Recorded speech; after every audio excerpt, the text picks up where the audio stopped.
무더운 여름이 가고 오늘 보니까 이제 가을에 그 선선한 참 느낌이 오는 그런 가을을 바라보는 것 같습니다. 계절 중에 제가 제일 좋아하는 계절은 가을입니다.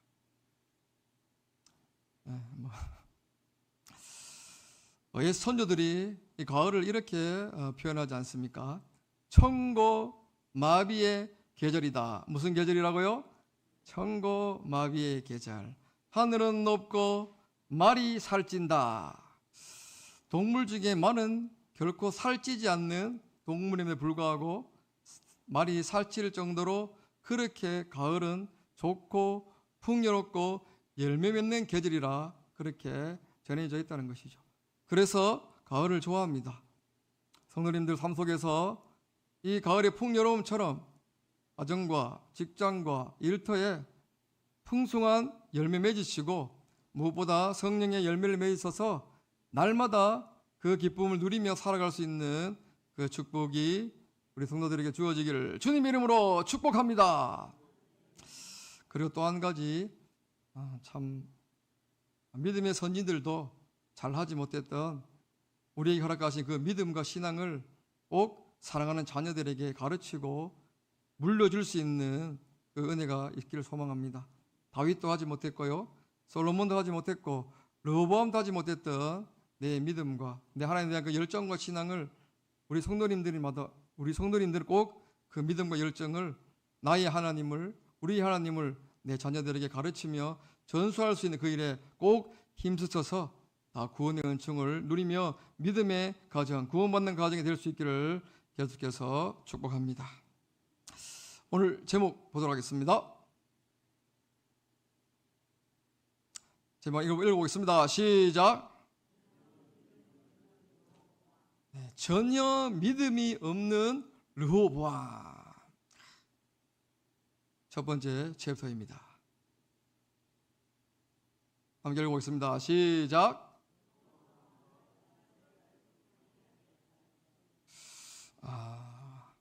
성도님들, 하나님만이 우리의 유일한 구원자라는 사실을 믿으십니까? 좀 더 정확하게 믿어지십니까? 우리 성도님의 장점은 하나님의 말씀을 굉장히 잘 듣는다. 잘 듣는 게 믿음이고, 잘 듣는 게 지혜고, 잘 듣는 게 총명이고, 잘 듣는 게 하나님을 사랑하는 것임을 알고 계시잖아요. 그래서 제가 준비해 보았습니다. 빠밤! 경천 5계명입니다. 잘 보이실지 모르겠지만, 자, 경천 5계명 한번 읽어보겠습니다. 시작. 말하는 사람의 눈을 바라보며 집중한다. 오늘도 저의 눈을 바라보면서 은혜 받으시기를 바랍니다. 두 번째, 시작. 상대의 말을 끊지 않고 끝까지 듣는다. 제가 설교 중에 말 끊으시는 분 없지만 한 번씩 삐리비리비 하면서 휴대폰을 울릴 때 있는데 그렇게 안 해주시고 예배에 또 집중하시기를 바랍니다. 답이 없네요. 자, 세 번째, 시작. 고개를 끄덕이며 관심과 공감을 표현한다. 그렇죠. 함께, 전하는 자나 듣는 자나 함께 이 시간에 공감하고 또 은혜를 누리기를 바랍니다. 네 번째, 시작. 휴대폰이나 딴 생각을 멀리하고 마음을 다해 듣는다. 하나님 말씀은 귀로 듣는 것이 아니라 무엇으로 듣는다?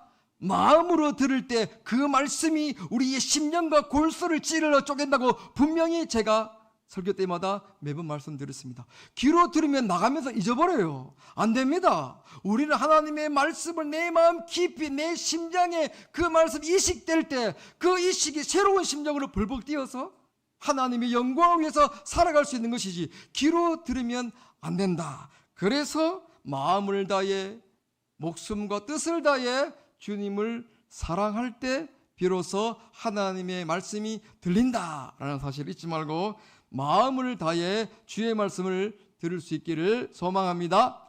끝으로 다섯 번째, 시작. 상대방을 판단하지 않는다. 특히 저 같은 목사는 굉장히 우리 성도들이 많이 판단합니다. 자, 오늘 수예배 누가 왔노? 저 봐라, 안 왔네. 이렇게 하는 것은 결코 하나님이 기뻐하는 뜻이 아니기 때문에 우리 성도님들은 모두 다 죄인입니다. 죄인은 딱 두 가지입니다. 표현하는 죄인이 있고 감추는 죄인이 있을 뿐이지, 오직 우리는 다 하나님 앞에 심판대 앞에 서게 되는 죄인입니다. 우리를 판단하고 우리를 재판하시는 분은 누굽니까? 하나님 한 분밖에 없음을 기억하며 서로 중보해주고 예수 그리스도를 머리로 모시고 각 팔과 다리로서 유기적 연합체로서 가정을 세우고 교회를 세울 수 있는 그 믿음으로 우리 성도님들이 살아가시기를 축복합니다. 솔로몬이 죽었습니다. 초대왕 사울 죽었습니다. 두 번째 왕 다윗 죽었습니다. 솔로몬 죽었습니다. 그리고 이스라엘 네 번째 왕 르호보암이 왕이 되는 그 과정을 담고 있는 본문이 오늘 열왕기상 12장인데요. 사울, 다윗, 솔로몬, 부귀 영화를 누리고 최고의 왕위에 오르고 모든 것을 누리며 갖추었지만, 그러나 안타깝게도 하나님에 대한 믿음을 다윗을 제외한 사울과 솔로몬, 그리고 이 르호보암, 그리고 나머지의 왕들은 그 하나님에 대한 믿음을 끝까지 간직하고 지키지 못한 채 죽었습니다. 사랑하는 성도님, 우리는 하나님 앞에 서게 됩니다. 하나님 심판대 앞에 모두 다 서게 됩니다. 그리고 하나님께서는 그 심판대 앞에서 우리에게 요구하시는 것은 네가 잘 먹고 잘 살고 어떤 것이 아니라 네가 나에 대한 믿음이 있느냐 없느냐에 따라서 지옥과 천국을 나뉜다는 사실을 꼭 기억하셔야 합니다. 르호보암은 전혀 하나님에 대한 믿음이 없던 왕이었습니다. 1절 보십시오. 이렇게 말하고 있습니다. 르호보암이 세겜으로 갔으니 이는 온 이스라엘이 그를 왕으로 삼고자 하여 세겜에 이르렀음이더라. 이스라엘 백성들 가운데서, 이스라엘 지역 가운데서 세겜이란 땅은 굉장히 중요한 의미가 있는 장소입니다.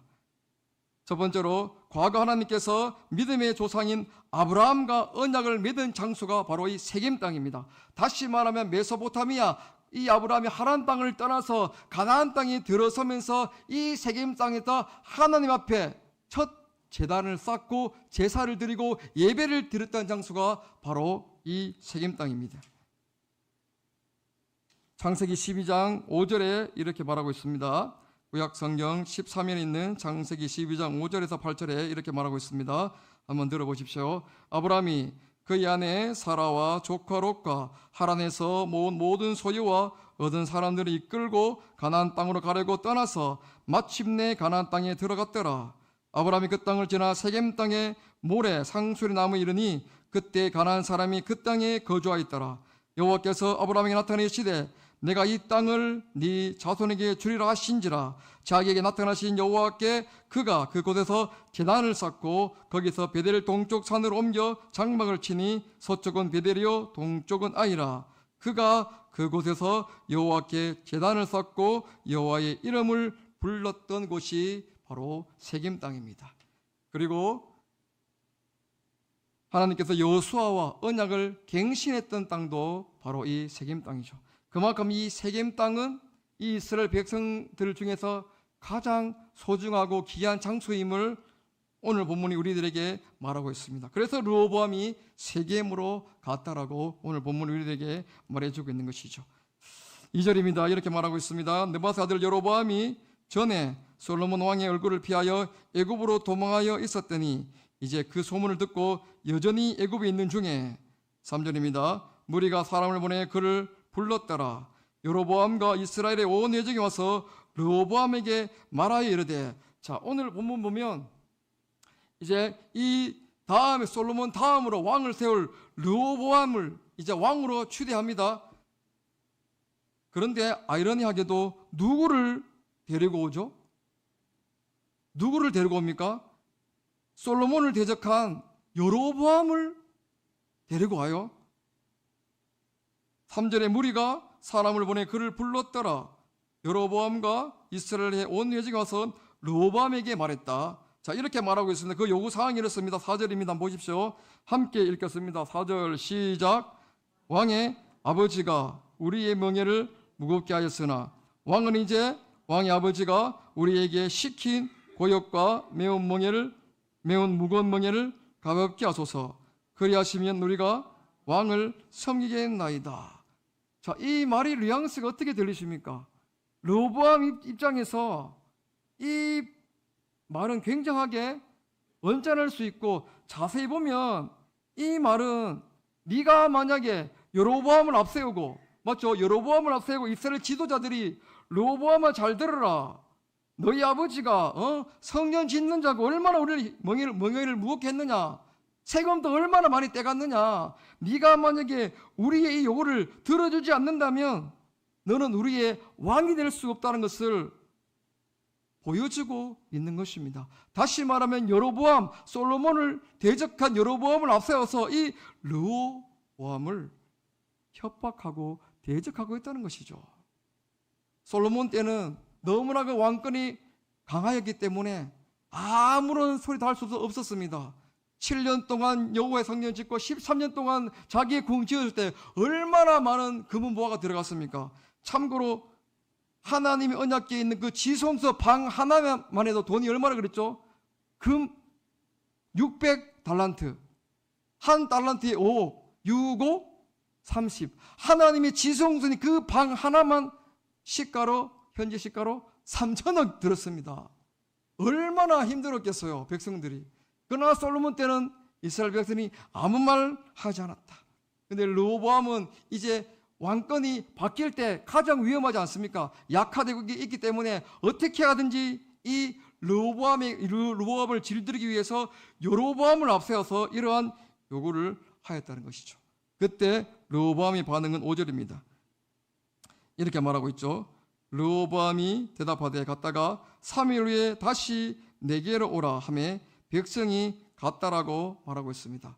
이 부분은 좀 잘한 것 같아요. 르호보암이 바로 그 여로보암과 이스라엘 지도자들의 그 말에 어떠한 대답을 하지 않고 잠시 유보할 수 있는 그런 믿음과 지혜는 이 르호보암에게 좀 있었던 것 같습니다. 그러나 중요한 사실은 두 번째 챕터입니다. 네, 읽어보겠습니다. 시작. 원로 그리고 젊은 신하들의 두 가지 조언을 하고 있는데, 자, 르호보암은 과연 어떤 선택을 하였을까? 6절부터 11절까지 보도록 하겠습니다. 6절입니다. 이렇게 말하고 있습니다. 르호보암 왕이 그의 아버지 솔로몬의 생전에 그 앞에 모셨던 노인들과 의논하 이르되 너희는 어떻게 충고하여 이 백성에게 대답하게 하겠느냐. 먼저 이 르호보암은 좀 지혜롭게 아버지와 함께 신앙생활하고 그 이스라엘 또 그 성을 이룬 그 원로들과 노인들과 먼저 의논하는 모습을 보입니다. 이 부분은 르호보암이 좀 잘했던 것 같아요. 자, 그래서 물었을 때 그 원로들과 그 노인들이 이렇게 말합니다. 7절입니다. 오늘 핵심 구절 할 수 있습니다. 7절 함께 읽겠습니다. 7절 시작. 대답하여 이르되 왕이 만일 오늘 이 백성을 섬기는 자가 되어 그들을 섬기고 좋은 말로 대답하여 이르시면 그들이 영원히 왕의 종이 되리이다 하나. 자, 원로들에게 그 어른들에게 솔로몬과 함께 통치했던 그 지혜로운 어른들에게 물었을 때 뭐라고 답합니까? 왕이 어떠한 자가 되어야 할 것을 말하고 있습니까? 백성을 어떻게 하는 자? 섬기는 자. 섬기는 자가 될 때 그들이 영원히 왕을 섬길 것이라고 말했습니다. 예수님도 AD에 살아가고 있는 우리들에게 누가복음 22장 24절과 27절에 이렇게 말하고 있습니다. 신약성경 135면에 있는 누가복음 22장 24절에서 27절 이렇게 말하고 있습니다. 한번 들어보십시오. 또 그들 사이에 그중 누가 크냐는 다툼이 난지라. 여호와께서 이르시되 이방인 임금들은 그들을 주관하며 그 집권자들은 은인이라 칭함을 받으나 너희는 그렇지 않을지니 너희 중에 큰 자는 젊은 자와 같고 다스린 자는 섬기는 자와 같을지니라. 앉아서 먹는 자가 크냐 섬기는 자가 크냐 앉아서 먹는 자가 아니냐. 그러나 나는 섬기는 자로 너희 중에 있다라고 우리 예수님은 그렇게 자신을 낮추며 그 이스라엘 백성들을 섬긴 모습을 몸소 보여주셨다는 것입니다. 저는 우리 교회에 있는 우리 원로 장로님들, 우리 성도들이 그 말을 경청하시고 함부로 대하지 않을 수 있는 그런 은혜가 주어지기를 소망합니다. 물론 그렇지 않으시겠지만 함께, 그리고 이 예배당을 자신의 젊음을 바쳐서, 자신의 청춘을 바쳐서 이룬 우리 원로 장로님과 우리 집사님들의, 그리고 권사님들의 그 신앙과 그 조언을 우리 젊은 사람들이, 저를 비롯한 목회자들과 우리 젊으신 우리 집사님들이 정말 그 말에 귀히 여기시고 받아들일 수 있는, 그리고 그 말을 섬길 수 있는 은혜가 주어지기를 소망합니다. 그리할 때 그 교회가 아름다운 거예요. 어르신들을 무시하고, 예를 들어 제 아들이 저를 무시하고 그런다면 용서하지 않겠죠. 그분들의 말에 경청하고 섬길 때 바로 하나님께서 기뻐하시고 그 일을 통하여서 서로 관계가 아름다워진다는 사실을 잊지 마십시오. 왜 교회가 힘듭니까? 듣지 않잖아요. 자기의 주장만 내세우고, 늙은 사람들은 왜 저래, 세상 말로 죄송하지만 뭐 꼰대다 이러잖아요. 그렇지 않습니다. 그러면 안 됩니다. 그 믿음을 인정하지 않는다면, 그 믿음과 지혜와 청명과 경륜을 무시한다면 결코 그것도 참된 믿음이 아닌 것입니다. 그분들이 있기에 우리가 있는 거고, 부모님이 계시기에 나라는 존재가 있는 것처럼 노인들, 원로들에게 우리가 정말 그분을 섬길 수 있는 그 은혜가 주어질 때 교회가, 공동체가 바로 선다는 사실을 잊지 마십시오. 그러나 세상은 그렇지 않지 않습니까? 기억하십시오. 예수님도 자신을 낮추시고 우리를 섬기시기 위해서 오셨다는 사실입니다. 그리할 때 우리의 삶의 열매를 맺으시는 사실을 제가 전해드리고 싶습니다. 그러나 르호보암은 이런 반응을 하고 있습니다.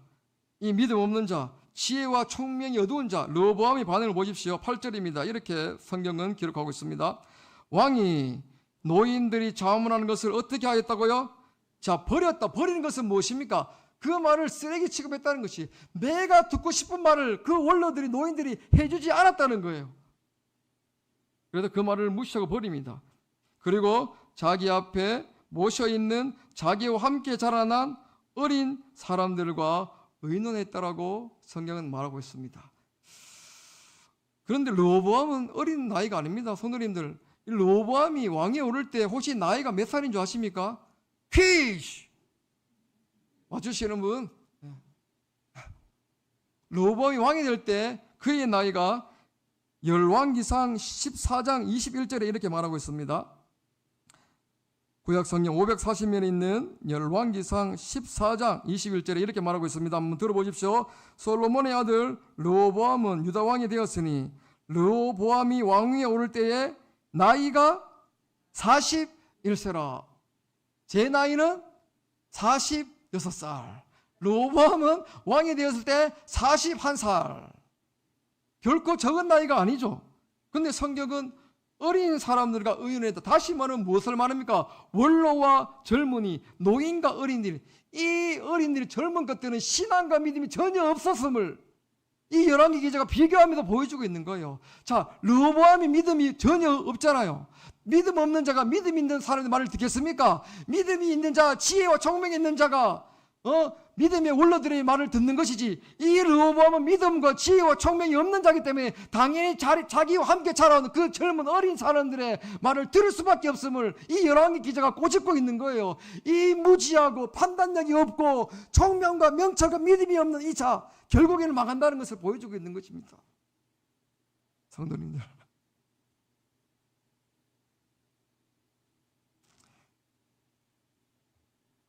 그리고 계속해서 9절을 보십시오. 이르되 너희는 어떻게 자문하여 이 백성이 대답하게 하겠느냐? 백성이 내게 말하기를 왕의 아버지가 우리에게 메은 멍에를 가볍게 하라 하였으나. 10절입니다. 이 믿음 없는 자들, 이 어리석은 자들, 이 교만한 자들의 말이 이렇습니다. 10절 보십시오. 함께 자라난 소년들이 왕께 아뢰었다. 이 백성들이 왕께 아뢰기를 왕의 부친이 우리를 멍에를 무겁게 하였으나 왕은 우리를 위하여 가볍게 하라 하였은즉, 왕은 대답하기를 내 새끼 손가락이 내 아버지의 허리보다 굵으니. 11절 함께 읽겠습니다. 시작. 내 아버지께서 너희에게 무거운 멍에를 매게 하였으나 이제 나는 너희의 멍에를 더욱 무겁게 할지라. 내 아버지는 채찍으로 너희를 징계하였으나 나는 전갈 채찍으로 너희를 징계하리라 하소서. 보십시오.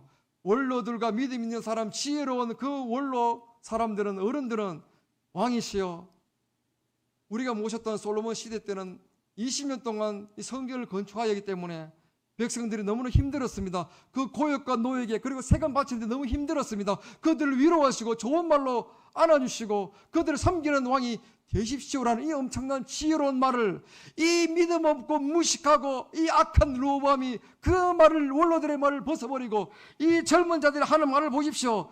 뭐 어디서 이것들이 고개를 드노?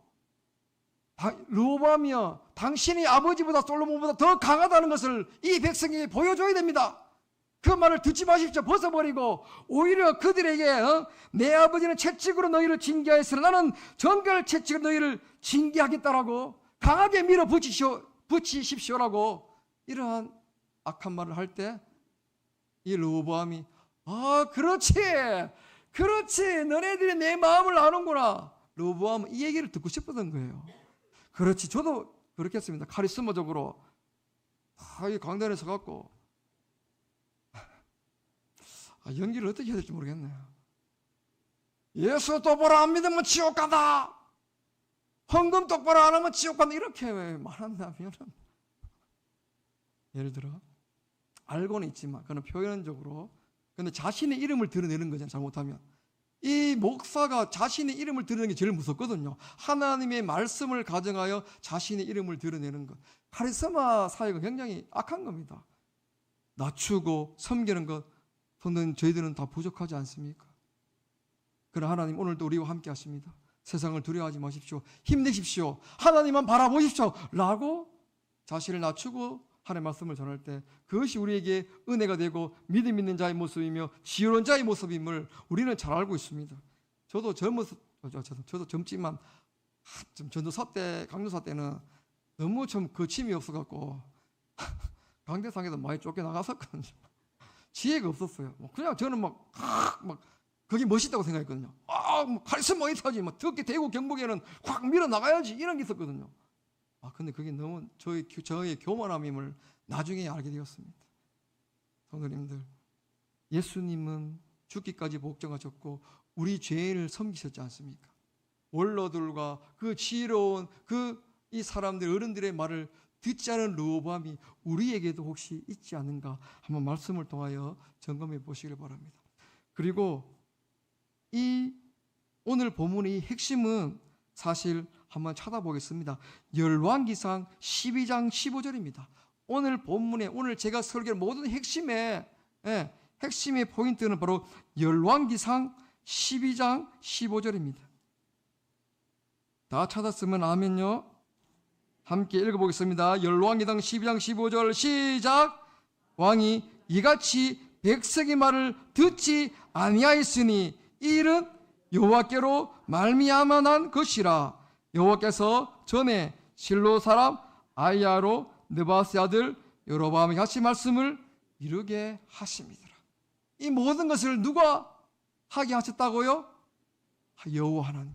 르호보암이 길을 막게 하신 분, 이 원로들의 이 지혜로운 말을 듣지 못하게 하신 분은 바로 여호와 하나님이심을 말해주고 있는 거예요. 왜? 솔로몬의 죄악 때문에. 항상 열왕기 기자는 다윗을 비교합니다. 다윗은 어떤 사람이었습니까? 항상 어떤 일 하기 전에 자기에게, 자기 스스로나 주위의 그 원로들과 젊은 사람들이 먼저 말하지 아니하고 항상 다윗은 하나님께 먼저 여쭙고 아뢰고 묻는 자였습니다. 그래서 하나님께서는 다윗을 그만큼 사랑하셨습니다. 네가 다윗처럼만 해라, 네가 다윗처럼만 내 앞에서 겸비해라 라고 말했다는 것이죠. 다윗의 겸비함이 이렇습니다. 사무엘상 30장 8절에 이렇게 또 말하고 있습니다. 사무엘상 30장 8절에 들어보십시오. 다윗이 여호와께 묻자와 이르되 내가 이 군대를 추격하면 따라잡겠나이까니 여호와께서 그에게 대답하시되 그를 쫓아가라. 네가 반드시 따라잡고 도로 찾으리라. 그리고 사무엘하 5장 19절에는 또 이렇게 말하고 있습니다. 다윗이 여호와께 여쭈어 이르되 내가 블레셋 사람에게로 올라가리까 여호와께서 그들을 내 손에 넘기시겠나이까니 여호와께서 다윗에게 말씀하시되 올라가라 내가 반드시 블레셋 사람을 네 손에 넘기리라 하신지라고 말하고 있습니다. 하나님께 아뢰고 물었더니 하나님께서 해결하시고 어떻게 할 수 있는 지혜와 지략을 다윗에게 주셨다는 것이죠.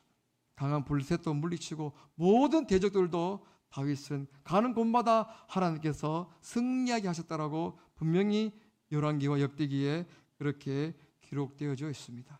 사랑하는 성도님들, 마무리하겠습니다. 우리 성도님들도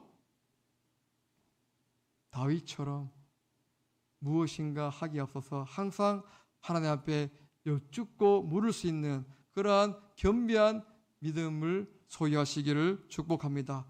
르호보암처럼 믿음 없이 자기 마음대로 망나니처럼 살아가는 것이 아니라 오직 우리를 구원하신 그 하나님께 내 모든 걸 내어 맡기고 여쭐 수 있는 그 믿음이 주어지기를 바랍니다. 오늘 본문에는 르호보암과 인간들이 어떻게 할 그 처세술이 담겨져 있는 본문 내용이었습니다. 그러나 우리 성도님들 기억하십시오. 믿음이 있는 하나님의 자녀라면 사람들에게 조언을 구하는 것이 아니라 하나님의 백성과 하나님의 택한 자녀들이라면 반드시 하나님의 뜻을 먼저 구하고 찾을 수 있는 그 사람이 바로 하나님의 자녀라는 사실을 잊지 마시기를 주님의 이름으로 축복합니다. 결론 함께 읽어보겠습니다. 시작. 모든 일에 하나님께 묻고 여쭈을 때 모든 불의에서 구원하심의 은총을 반드시 누리게 된다. 그러므로 나는 이 순간부터 주님께 모든 일을 아뢰할 것이다. 이 말씀의 은혜대로 모든 일들을 주님께 아뢰고 묻고 여쭙고 아멘 나올 때까지 아뢰고 묻고 여쭙고 또 묻고 하나님 어떻게 해야 되겠습니까? 요래 갈까요? 저리 갈까요? 하나님 멈출까요? 나아갈까요? 아뢰어서 또 아뢰어서 하나님 주신 지혜와 하나님의 영으로 충만하여서 우리 성도님이 가는 그 대로의 길에 하나님의 은총과 그리고 모든 문제가 하나님 뜻대로 해결을 받고 그 해결함을 체험할 수 있는 그 은혜가 주어지기를 주 예수 그리스도 이름으로 축원합니다. 기도하겠습니다. 하나님